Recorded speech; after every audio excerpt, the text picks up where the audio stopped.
There were weebs 100 years ago in Hungary who didn't just love Japan, they thought they were related to the Japanese. To understand why the Magyar Nippon Society, or Hungarian Japan Society, was formed, you should first get that the Hungarian language belongs to a different language family than most European ones, coming from Central Asia to their present location 1,000 years ago, sharing, in fact, some grammatical features with Japanese. In the 19th and 20th centuries, this led to many Hungarian artists and academics trying to reconnect with these Eastern lands and reshape the Hungarian society around what they saw as an Asian affinity, especially after the territorial losses post-World War I. Many viewed Japan as linguistic or ancient kin to the Hungarians, but more importantly as an example of a powerful modern and industrialized state that retains this Asian culture. And even more interestingly, a lot of Hungarian soldiers from World War I were taken to Russian POW camps in Siberia that were later overtaken by the Japanese. These Hungarian POWs lived in Japan, learned about its culture, learned to speak Japanese, and according to one, got acquainted with Japanese Bushido. Some of these prisoners of war returned to found the Magyar Nippon Society, which got funding and institutional support from both Hungarian and Japanese sources.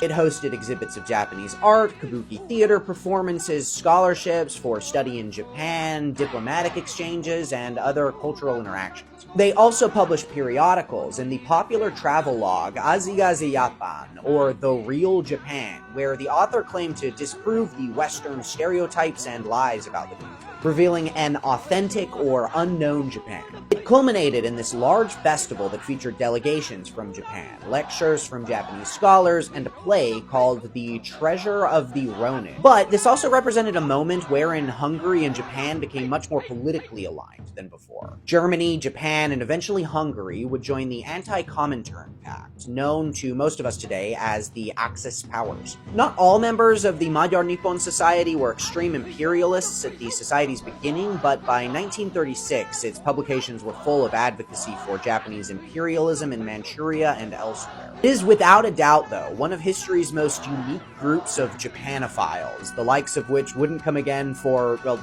several decades at least. And if you're interested in the fascinating history of the Hungarian search for linguistic origins, subscribe to my podcast and follow me on TikTok, YouTube, Twitter for more Hungarian history.